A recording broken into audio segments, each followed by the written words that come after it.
Hello, everybody. We are going to take a look today at how to access your mid-semester check-in survey and basically take a look at your students' feedback midway through the semester.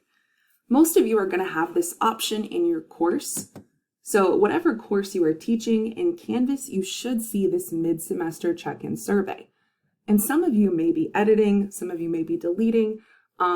These options, this is the default option. And again, you can totally customize this to your needs. So a lot of us have embedded this in our midterm week. And what's really great about this survey, if we just click on it here, is that this survey is set up to be ungraded, although you can assign points, you can make it a normal part of the class, but it's set up to be a survey that is not anonymous, so we get the students' feedback and help them troubleshoot issues. So in the midway through the course, we have the opportunity to adjust items, so that way come the end, there isn't all these things we wish that we did. So the one thing I do want to say is be sure to stress to the students that it is not anonymous, and that it's really just for us to try to make the course as accessible and inclusive as possible, and also adjust any things that aren't quite working. So if you have embedded this in your course and published it, please be sure to direct the students to take the survey. And then once they have taken it, we're going to look up how to view the results. So there's a couple different options. One, we can view the results individually. And two, we can view the results all together as an Excel document. So we're going to start off and show you the Excel option, but do know that you can view it either way and there's not really a right or wrong.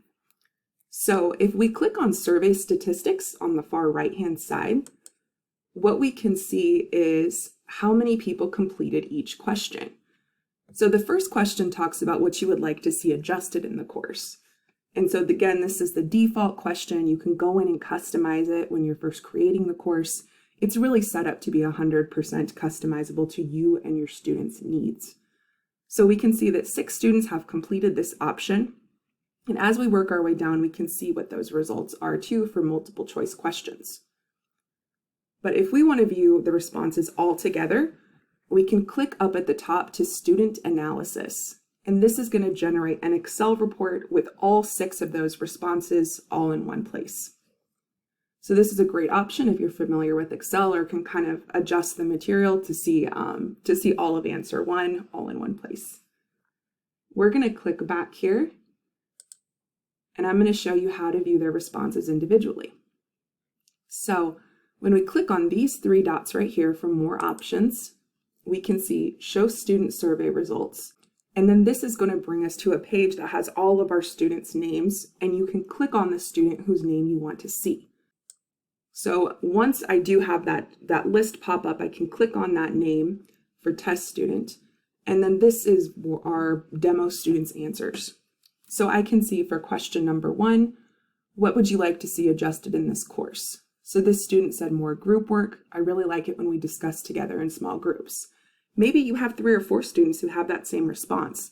And so this is a really great piece of feedback that we can use to kind of adjust our course material a little bit to really meet our students' needs where they're at. We can also see below, are you willing to allow the instructor to use your work with your name removed for examples in future classes? So this is a really great way for us to provide examples in future courses. And it can be, this is a perfect paper, but it can also be, here's a paper where there's a couple marks that still needed to be hit. And so we want to learn from this example too. So this is a really great way to build your courses and kind of have those extra resources. And then in question 3, we can see that this one, and again, customizable when you're creating the course, is asking about study sessions. So if you have a group of students that are all free at the same time, you can help them connect for those study sessions. Question 4 is talking about inclusivity and accessibility. And so this student said, I would really like captions on videos. It helps me learn more by seeing it and hearing it. So this is a great opportunity for us to make our courses more inclusive. And of course, you can reach out to myself as the instructional designer. And then in question 5, we have information about embedding cultures into the curriculum and any knowledge that can enhance Indigenous representation. This question is only what students feel comfortable sharing, but this student said guest speakers coming in. So for example, if I'm teaching a human services course, right, this could be a really great opportunity for me to connect to some counseling centers, that are in the communities the students live. We can also see on the very last option, is there anything I can do to better support you in the course? And this is just a really great example of us really asking the student for their feedback. That's student-centered learning, because sometimes it may be something like, I don't know how to use TutorMe, or I don't know how to use the Writing Help Desk. And so this is a really great option where we can connect, because we do know the students' names who are submitting these items, and really help them troubleshoot midway through the semester instead of at the end where we don't have a lot of room to adjust. So this is set up, like I said, as an ungraded survey, but you can assign points to it. You can customize it. You can really adjust it to fit your needs. But what is most important if you are using this survey, or maybe you have another method too, is to really see our students' input and their feedback before we get to the end of the term. So this is a great way to be proactive, and also to have our students know that we really want their opinions and their insight, and that they are the driving force in our courses. So if you do have questions, please feel free to give me a holler. And thank you guys all for watching. I'll talk to you soon.